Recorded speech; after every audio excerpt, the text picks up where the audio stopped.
नेटवर्कच्या चर्चासत्रात मी प्रकाश फळडे आपलं सर्वांचं मनपूर्वक स्वागत करतो. आजच्या आपल्या चर्चासत्राचा विषय आहे केंद्राची 3 वादग्रस्त कृषी विधेयके. आपल्या सर्वांनाच माहिती आहे 17 सप्टेंबर 2020 रोजी संसदेत आवाजी मतदानाद्वारे परंतु विरोधकांच्या प्रचंड गदारोळात 3 शेतकरी विधेयक मंजूर झाली. शासनाच्या म्हणण्याप्रमाणे ही 3ही विधेयकं शेतकऱ्यांच्या हिताची आहेत, परंतु अनेक शेतकरी संघटनांनी आणि राजकीय पक्षांनी मात्र या विधेयकांच्या विरोधात अनेक आंदोलनं केली, निदर्शनं केली. ही शेतकरी विधेयकं नक्की आहेत तरी काय? या विधेयकांचा शेतकऱ्यांवर चांगला वाईट कसा परिणाम होणार आहे या संदर्भात चर्चा करण्यासाठी आज आपण चर्चासत्रात काही व्यक्तींना, काही कायदेविषयक व्यक्तींना, विचारवंतांना आमंत्रित केलेलं आहे. या चर्चासत्रात आपल्यासोबत आहेत शहापूर न्यायालय वकील संघटनेचे अध्यक्ष ॲडव्होकेट जगदीश वारगडे साहेब. त्यानंतर आपल्यासोबत या चर्चासत्रामध्ये सहभागी झालेले आहेत भारतीय जनता पार्टी ठाणे जिल्हा प्रसिद्धी प्रमुख प्रकाशजी अंधाडे साहेब. नमस्कार. त्याचबरोबर आपल्यासोबत आहेत शहापूर तालुका शिवसेना सहकार प्रमुख किरणजी सोकांडे साहेब. जय महाराष्ट्र. आपलं तिघांचं या चर्चासत्रात मी मनपूर्वक स्वागत करतो आणि साहेब आपल्याला विनंती करतो की ही 3 विधेयकं कोणती आहेत त्याविषयी आपणास थोडक्यात माहिती द्यावी. नमस्कार. आजच्या चर्चासत्राचा जो विषय आहे त्या विषयाकडे येण्यापूर्वी आपण केंद्राने जी 3 विधेयकं पारित केलेली आहेत त्या विधेयकांची जी नावं आहेत ती आपल्याला पुढे मी मांडतो.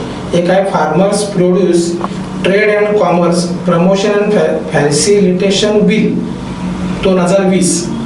म्हणजे शेतकऱ्यांचं जे काही शेतकी उत्पन्न आहे या उत्पन्नाचं प्रमोशन करणं, त्यांना बाहेरच्या राज्यात किंवा देशांतर्गत विक्री करण्यासाठीच्या संदर्भातले जे नियम आहेत त्या संदर्भातला जो कायदा आहे तो आहे. त्यानंतर farmers empowerment and protection agreement on price assurance and farm services bill. तर सर्वसाधारणपणे हे जे कॉर्पोरेट लोक, सर्वसामान्य लोकांनी जी चर्चा आहे की कॉर्पोरेट क्षेत्रातले जी लोक आहेत, ते कॉर्पोरेट कंपन्या ज्या आहेत त्या शेतकऱ्यांकडशी ॲग्रीमेंट करून त्या पद्धतीने ते त्या फार्म प्रोड्यूस किंवा शेतीचं उत्पन्न घेऊ शकतात, अशा संदर्भातला जो कायदा चर्चेत येतो तो कायदा हा. आणि तिसरा जो आहे तो आपला आधीच असलेला जो कायदा आहे इसेन्शियल कमोडिटीज ऍक्ट जो आहे, म्हणजे अत्यावश्यक सेवा वस्तू अधिनियम, त्याच्यामध्ये काही दुरुस्ती सुचवलेली आहे तो दुरुस्तीचा अधिनियम. म्हणजे मूळचे शेतकऱ्यांचे जे कायदे आहेत ते 2च कायदे जे नवीन आलेले आहेत आणि तिसरा कायदा आहे तो शेतीविषयक नसून अत्यावश्यक वस्तू अधिनियम आहे, त्यातली ती सुधारणा विधेयक आहे. ते आपण 3ही कायद्यांची थोडक्यात माहिती दिली. अंधाडे साहेब तुमच्याकडे येतोय. केंद्र सरकार म्हणतं की हे 3ही जी विधेयकं आहेत ती शेतकऱ्यांच्या हिताची आहेत. कशा पद्धतीने याच्यामध्ये शेतकऱ्यांचं हित होऊ शकतं? सर्वप्रथम मी आवाज न्यूज नेटवर्कचा शतशः आभारी आहे की त्यांनी मला या चर्चासत्रात बोलवलं. नंतर आमचे मित्र इकडे बसलेले ॲडव्होकेट जगदीश यांना पुरस्कार मिळाला, मी त्यांचे अभिनंदन करतो.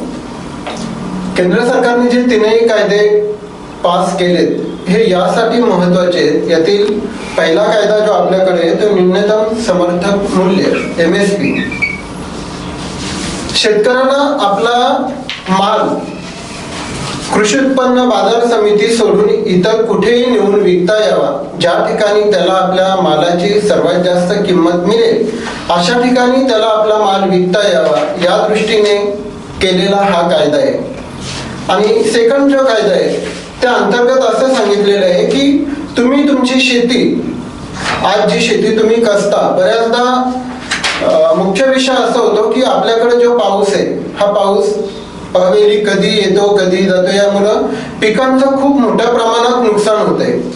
हे नुकसान होऊ नये म्हणून जर का कुठल्या कॉर्पोरेट कंपन्या किंवा इतर कोणी व्यक्ती येऊन पीक होण्याच्या अगोदरच शेतकऱ्याशी अशा पद्धतीने करार करत असेल की आम्ही तुम्ही जे उत्पन्न तुमच्या शेतामध्ये येणार आहे त्याचा हा भाव देऊ, तर त्या दृष्टीने शेतकऱ्याला एक संरक्षित केलं जावं म्हणून हा दुसरा कायदा केला गेलेला आहे.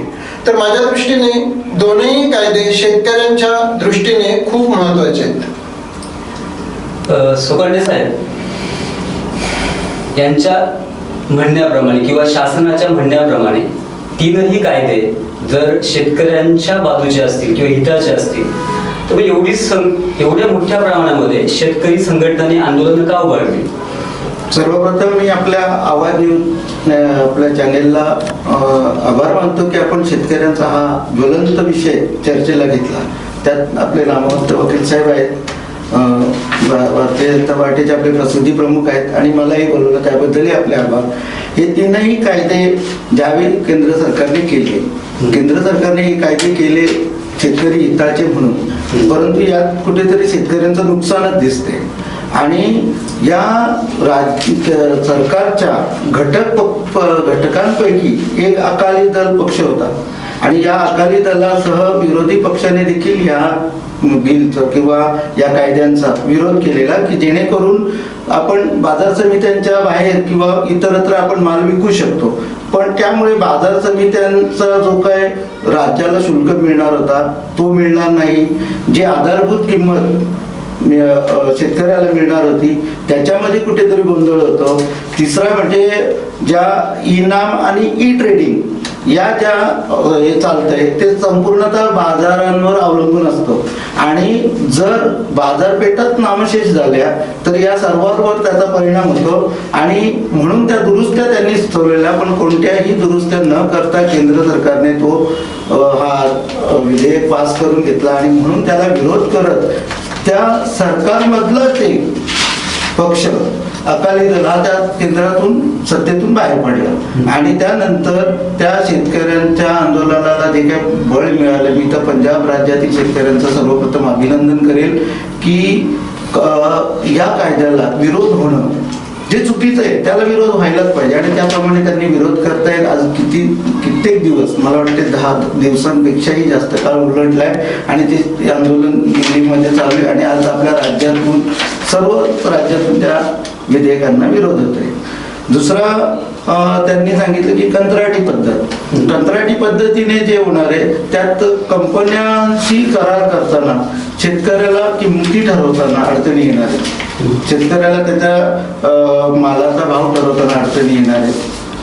त्यानंतर त्याची शाश्वती काय, ज्या कंपन्यांची आपण त्याचं किंमत ठरवतो त्यानंतर जर त्याच्याशी कुठला करार केला आणि 5 हेक्टरपेक्षा कमी शेती असलेल्या शेतकरी हा कॉन्ट्रॅक्ट साईन करू शकतो कंपन्यांसोबत, पण त्यापेक्षाही कमी क्षेत्र असलेले किंवा छोटे मोठे शेतकरी काय करणार, यावर कुठे त्याच्यामध्ये प्रावधान नाहीये, यावर कुठे त्याच्यामध्ये त्यांना कुठली सवलत किंवा त्यांना कुठला मार्ग नाहीये आणि या सगळ्या गोष्टीची त्यांनी दुरुस्ती करावी. तिसरा गोष्ट त्यांची निर्यात किंवा काय ते कांदा निर्यात बंदी उठवली, त्याला अत्यावश्यक सेवेतून बाहेर काढलं आणि पुन्हा त्याच्यावर ज्यावेळी संपूर्ण बाजारभाव त्याचा घसरलेला असताना बाहेर त्या कांद्याला मागणी असताना त्यावर निर्यात बंदी आणली. मग आपण करतो काय, या कायद्याचा नक्की शेतकऱ्याला फायदा आहे का? आजच्या काही 2 दिवसाची बातमी आपण जर पाहिली तर इजिप्तवरनं कांदा मागवला गेला, इथेच आपले बाजारभाव घसरलेले असताना आपण आयात करतोय. मग आपण नक्की कुठलं धोरण राबवतोय? मी याला शेतकरी विरोध करणार आणि कायदे हे जनतेसाठी असतात. कुठेतरी विरोध होते, काहीतरी त्यातून मार्ग निघाला पाहिजे आणि शेतकरी जो पोशिंदा आहे त्याचा विचार केला पाहिजे सरकारने आणि तो कायद्यामध्ये जर दुरुस्ती आवश्यक आहेच, विरोध होते म्हणजे दुरुस्ती आवश्यक आहे आणि ती केली पाहिजे, या मताचे आम्ही आहोत. बरोबर. आपण मगाशी एक मुद्दा आपल्या बोलण्यामध्ये मगाशी जाणवला की किमान आधारभूत किंमत. बऱ्याच शेतकऱ्यांना असं वाटतं की ही जी व्यवस्था आहे ती या कायद्याद्वारे बंद होईल की काय अशी भीती निर्माण झालेली आहे. काय सांगा? मुळातच सरकारने असं सांगितलंय की आम्ही लिखित देतो की कुठेही एपीएमसी व्यवस्था, कृषी उत्पन्न बाजार समिती व्यवस्था बंद होणार नाही. त्याच्यामुळं तसा प्रश्न निर्माण होण्याचा प्रश्न येत नाही. दुसरं महत्वाचं म्हणजे आताच आमच्या मित्रांनी इकडे काही वक्तव्य केली, त्या संदर्भात देखील मी सांगतो की आतापर्यंत जी कृषी उत्पन्न बाजार समितीमध्ये शेतकऱ्यांची जी हेळसांड होत होती किंवा आडत्यांच्या नावाखाली जे 17 ते 18% पर्यंत कमिशन जात होतं, हे वाचावं ह्या दृष्टीने केला गेलेला हा कायदा आहे. आणि त्याच्या पुढे जाऊन मला असं बोलायचे की महत्वाची कृषी उत्पन्न बाजार समिती की शेतकरी जो माल पिकवतो तो महत्वाचा आहे, त्याला जास्त बाजारभाव मिळावा म्हणून आपण त्याच्या बाजूने बोलायचं की आपण कृषी उत्पन्न बाजार समितीच्या बाजूने बोलायचं. मी बीजेपीचा प्रसिद्धी प्रमुख आहे हे विसरून जा, मी एक शेतकऱ्याचा मुलगा आहे. ह्या दृष्टीने माझंही तेच मत असेल की शेतकऱ्यांनी जे पीक घेतलेले आहे त्याला पूर्ण बाजारभाव मिळाला पाहिजे. दुसरा मुद्दा मी असा उपस्थित केला की 5 एकर पेक्षा कमी, तर असं नाही, आपली शेती किती कमी असली तरी देखील आपण ती फार्मिंगसाठी देऊ शकतो. आणि त्याच्यातला सर्वात महत्वाचा मुद्दा असा आहे की जे न्यूनतम मूल्य आहे, सरकारी बाजारभाव आहे, त्याच्यापेक्षा जास्त याच्याने समोरचा कॉन्ट्रॅक्टदार येऊन आपल्या शेतीचा मोजमाप करेल किंवा त्याला जो भाव आहे तो त्या भावापेक्षा जास्तच दिला जाईल. त्याच्यामुळे कुठे शेतकऱ्याच्या मनात असा प्रश्न निर्माण व्हायला नको. उद्या जर का एखादा कॉन्ट्रॅक्टर येऊन त्याला त्याचं कमी मूल्य देत असेल तर त्याच्यासाठी बाजार समिती आहे, त्यांनी बाजार समितीमध्ये जाऊन आपला माल द्यावा. आणि दुसरा महत्वाचा याच्यातला मेन मुद्दा असा आहे की तुमची फार्मिंग होण्याच्या अगोदर हा करार झालेले, त्याच्यामुळे तुम्हाला निर्धास्त राहता येणार आहे की मी जे आज माझ्या शेतामध्ये बीज रोवले, आजची परिस्थिती अशी आहे की ज्या तालुक्यामध्ये आपण ही चर्चा करतो या तालुक्यामध्ये भेंडीचं पीक खूप मोठ्या प्रमाणात घेतलं जाते. मी आजही येताना काही शेतकऱ्यांशी चर्चा करून आले, त्यांचं म्हणणं असं आहे की 1 एकर मध्ये जी भेंडी पिकवतो ती 4,000 किलो पर्यंत भेंडी येते आणि 20 रुपयाच्या आसपासचा भाव मिळतो, म्हणजे 80,000 रुपये त्या शेतकऱ्याला 1 एकर साठी मिळतात.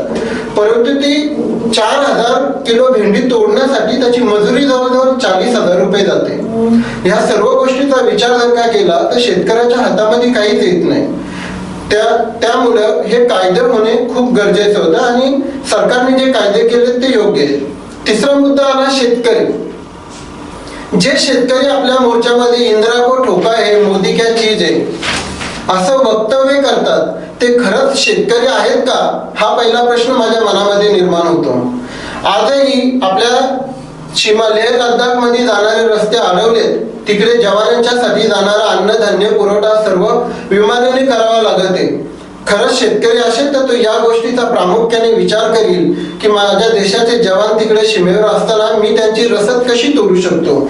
ज्या मोर्चामध्ये पाकिस्तान जिंदाबादच्या घोषणा दिल्या गेल्या त्याच्यानंतर काही प्रमुख पुढाऱ्यांनी सांगितलं की आम्ही त्यांना समजावतो असं काही करू नका. तर ऍज अ शेतकरी म्हणून मी शेतकरीचे खरंच शेतकरी मोर्चा असता तर मी मोठ्या मानाने त्याला पाठिंबा दिला असता, परंतु शेतकरी मोर्चापेक्षा वेगळा खलिस्तान वाले त्यामध्ये जास्त घुसलेत. आणि याचं उदाहरण म्हणून तुम्ही पाहाल की कॅनडामध्ये आज मोठ्या प्रमाणामध्ये विरोध प्रदर्शन चालू आहे, इंग्लंडमध्ये चालू आहे आणि सगळ्यांनी एकच बॅनर हातात धरलाय, खलिस्तान. मग आतापर्यंत शेतकरी मरत असताना हे तेव्हा जागे का झाले नाही, यांनी का त्यावेळेला त्या देशामध्ये मोर्चे काढले नाही. त्याच्यामुळं शेतकरी आंदोलनापेक्षा वेगळा खलिस्तानचा मुद्दा यांच्यासाठी जास्त महत्वाचा आहे, या मताचा मी आहे. जो आता जो यांनी मुद्दा काढलाय की तिथे खलिस्तानवादी किंवा इतर कोण या शक्ती घुसवल्या गेल्या असतील, शेतकऱ्यांचं आंदोलन बदनाम करण्यासाठी देखील प्रयत्न केले जातील. जर हे आंदोलन उग्र होते, लेह आणि लडाख सारख्या ठिकाणी जाण्याची रसद अडते किंवा अडवणूक होती किंवा अडथळे येतात, तर ती अडथळा निर्माण होऊ नये यावर केंद्र सरकारने बहुमताने बसलेले, केंद्र सरकारने मार्ग काढायला हवा. आणि जर मार्ग काढला, चर्चेने त्यात काही दुरुस्त्या केल्या तर ह्या अडवणूक होण्याचा काही प्रश्नच नाही. आणि जे कोण देशविरोधी किंवा देशातील प्रमुख व्यक्तींच्या विरोधात बोलत असतील तर त्यांच्यावर कारवाई व्हावी. आम्ही त्या मताचे आहोत. देशद्रोहाचा आम्ही कधीच पाठिंबा देणार नाही. आमचा जो काय शेतकऱ्यांना पाठिंबा आहे त्याबद्दल आपण बोलतोय, आणि शेतकऱ्यांना या गोष्टी मान्य नाहीत याचा अर्थ कुठेतरी दुरुस्ती आली, ती दुरुस्ती करावी एवढीच रास्त मागणी आहे शेतकऱ्यांची. त्याच्यासाठी शेतकऱ्यांवर आपण थंड पाण्याचे फवारे मारणं, त्यांच्यावर अमानुष हे करणं हे चुकीचं आहे. आंदोलन करण्याचा प्रत्येकाला अधिकार आहे. मग त्या अधिकाराने त्या आंदोलनाला उतरले. कुठे काय होतंय, कुठे कोण काय मागणी करते त्याच्याशी त्यांचं शेतकऱ्यांचं जोडणं हे चुकीचं आहे. यापूर्वी देखील मागील सरकार जरी युतीचं असलं, आम्ही देखील सत्तेत होतो, शिवसेना भाजप सत्तेचं युतीचं सरकार होतं, पण तरी देखील शेतकऱ्यांना कर्जमाफी मिळावी यासाठी शिवसेनेने ढोल आंदोलनं असतील म्हणा, इतरही आंदोलनं केलेली आहेत. त्यावेळी देखील सरकारकडनं हायगाई झालेली आहे.